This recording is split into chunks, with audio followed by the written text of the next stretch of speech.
to share something with you. That might put me in a very negative light, yeah. Relationships are not my forte. See if someone grabbed up my wife or something completely different ballgame. I'll walk away from here, and this has been like a therapy session.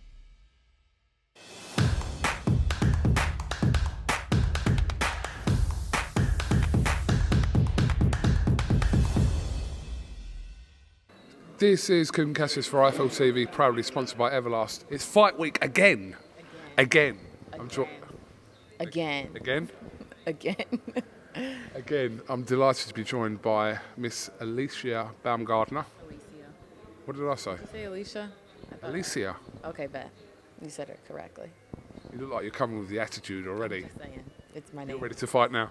I'm ready to fight. I've been ready to fight. Again, this is fight week. I'm ready to do what I do best, win. Right, let's track back. Obviously, it was only a month ago we were just talking about this. What have you done? Obviously, we know you've been training, but how did you kind of just maintain that extra month that you had to, careful not to peak too soon, etc.? How did you deal with that? I dealt with it with a positive attitude. Again, I took this as a positive thing for me, not so much as a negative, to know that I can go back in the gym and to work on my skills once again. Like, that just excites me as an athlete, as a fighter. And that's exactly what I did. I sharpened up on the things that I wanted to sharpen up on.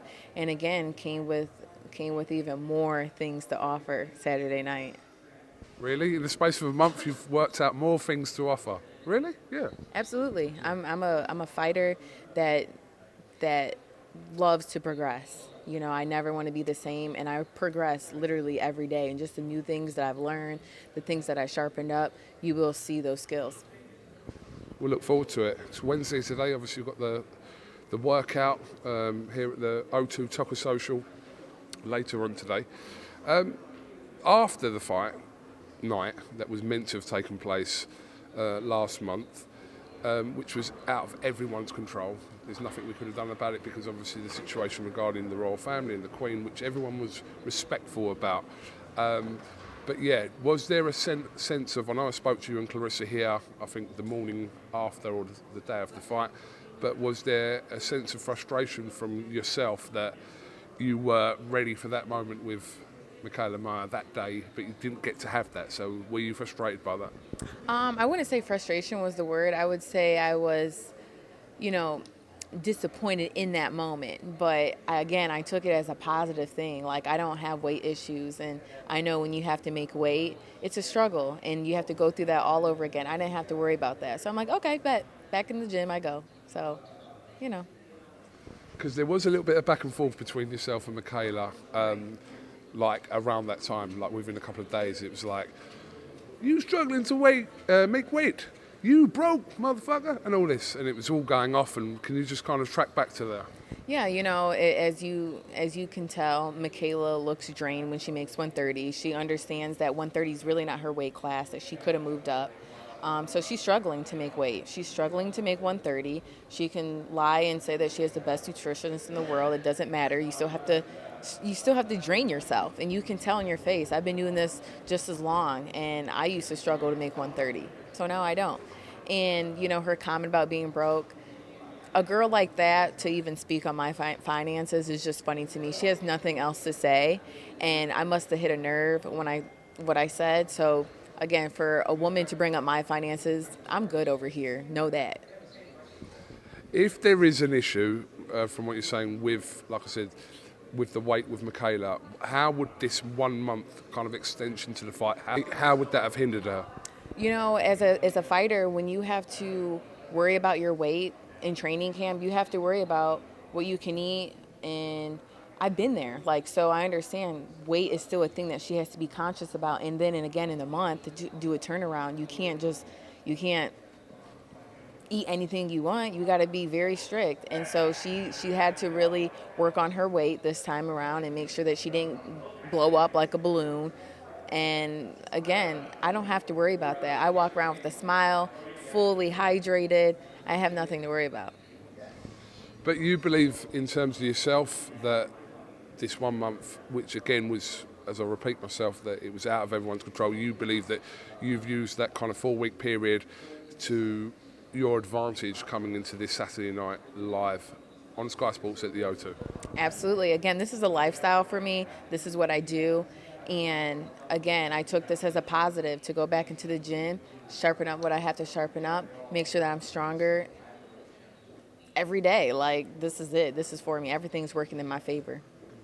Well, you've been in England a few times now. You're pretty much one of us. Pretty much. Pretty much. Have you found it all? I love it. I love that I'm here. I never imagined that I would be fighting in the UK again for the 4th time, and just, building my fan base here. And it's awesome because the fans respect me. They respect the sport. And again, there's many more things to come from this. Looking forward to it. We were just having a conversation, obviously, away from camera, and I think you were instructed by whoever about kind of language to be used this week, etc., and what's acceptable and what's not. But just so you know, on IFL, everything's acceptable. Just so you know that during the week. But I think you know that anyway, because we've had a couple of issues before with titling, etc. But yeah, you'll just be yourself this week anyway. Just being myself. Again, I'm ready. I've been waiting for this moment for a very long time. I'm excited. I'm a fighter at the end of the day. Like, we punch people in the face and get paid to do it. And I love that. I love what I do. And when it's fight week, it's time to turn that switch on, because I'm about that life. All right, we're learning about that life, actually. Right. We are learning about it. But Alycia, if you were to replace kind of what you can say, because we know you like to use the word bitch, like you say that quite a lot. I'm assuming you do that in everyday life as well. But if you were to replace it with some good old-fashioned English curses, what have you learnt in the last 30 minutes? Well, we can definitely replace the word bitch for witch. I think that's perfect. And fuck as in buck. You bucking witch. Okay, that might work. I don't know. That might work. And honestly, bitch is like a greeting word. Like, me and my homegirl, we like bitch. I'm like bitch. It's just a greeting thing, you know what I'm saying? But, people take that to heart, so. Have you learnt any kind of English cursing words? I know I've kind of chucked a couple at you over there. Not to you, by the way. Right. Like, for you. Yeah, did you learn anything? You fucking wanker. Unbelievable, yeah. Wanker is wanker. Oh, wait, you prick. Yeah. Yeah. You prick, man. Yeah, absolutely. These are the words that more so we hear men speaking about. By the way, that's not kind of any kind of gender thing. Just before people get on it, I don't really hear women calling other girls pricks. But yeah, men call, that's like a thing. You prick, or wanker, Wanker. Yeah. It's funny. We're all learning. You okay? Just checking. She's part of the other team. She is. She's the op. She's a nice girl, but she's part of the other team. Exactly. You can be nice, but you still the op, though. Yeah. She could be here for a reason. Coming to check what we're saying. A little bit. You know that. Use the op. What we're going to expect to see, because we were all disappointed that the fight night as a whole didn't happen last month, but we're expecting this week, with more of a build-up, that the fights are just going to take off, especially your fight with Mikaela and obviously Clarissa's fight with Savannah Marshall. Yeah, the fight Saturday is going to be huge. Again, this is for women's boxing. This is for boxing, period. You have 2 great fights. The fight between Mayer and I is going to be fireworks. I'm going in there with the mindset to knock her out, for the referee to stop it, and to really punish this girl. When I say I want to hurt her, I want to hurt her. I want to break her nose. I seen the fight with her and Jennifer Hahn that she got cut the first time in the first round. I'm like, perfect. Like, I'm coming to destroy you. I'm here to buck you up. You feel me? Like, there's no games for me. Like, I'm in there and I'm just ready. I'm ready to really showcase who Alycia Baumgardner is, and everyone will stop sleeping on me.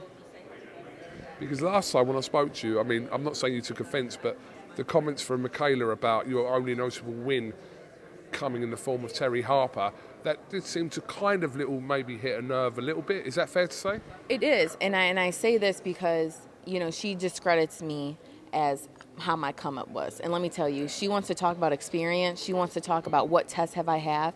I will tell you the test that I have. The test that I had was I came to the UK in somebody else's backyard. I betted it on myself, and I knocked out Terry Harper in the 4th round. and got knockout of the year. Has she ever bet on herself? Has she ever took the chance to come to Matchroom, to come to the other side? No, she's spoiled. She feels comfortable on her top-ranked show, which is cool. But I bet on myself, and that should say a lot about my character and about what I'm about. That I bet on myself to go in someone else's backyard and became a world champion. That's credit with everything. Like, if you discredit that, something's wrong with your character. To me. I've got to ask you about Terry Harper kind of reclaiming her throne, obviously in a different weight class, but against Hannah Rankin recently. When was that? Roughly about 3 or 4 weeks ago. What did you make of that? You know, I think it's cool. Again, Terry Harper has to, come back with something bigger than her loss, right? Like, she has to regain that world championship status, and I think her moving up to 154 was an easier route for her because women can move up and down in weight. So 154 was I would think it was an easy grab for her. I would like to see how she will continue at that weight class, because again, you do have Tasha Jonas, and I believe their fight at 130 was very questionable with Tasha Jonas hurting her. So again, I would like to see that fight at 154. I think we'd all take a rematch. Obviously, what you're making reference to the weight there, but I think we would all like to see that fight again. There was a lot of kind of questions over that fight, and I think that's a fight at some point we'd like to see again. No, I agree. And again, these big fights that women are putting out there for boxing fans is important. The men can't step it up. You know what I'm saying? They always just BSing behind the computer screen and stuff. Like, make the fight. Make these big fights just like the women are. We putting our titles on the line. We want to, proclaim who we are. Like, the men need to do that. That's how we build a sport. All right. Would you agree? In certain aspects, I would agree. Now listen. But the volume of male fights and the fights being made in the male industry compared to that of the female industry is obviously much vaster because of the pool of fighters in the male industry. So when you're making reference to certain fights maybe not being made, there is a bigger pool of fights not being made as a whole. Is that fair to say? I do understand the boxing business, and especially on the male side, obviously there's a lot of fighters you're dealing with in promotion companies. But again, to make the sport better and for us to have better eyes, let's make these tough fights. Let's make these fights that people are putting their records on the line. I think that's important. Okay, have you got anything else you'd like to say? Because your team's like hovering around ready to pull you away from here. Have you got anything else you'd like to say before we finish? Nope, I'm just thankful for everybody who's been following me, everybody who's believed in me. Again, this Saturday you will see the unified champion of the world, Alycia Baumgardner.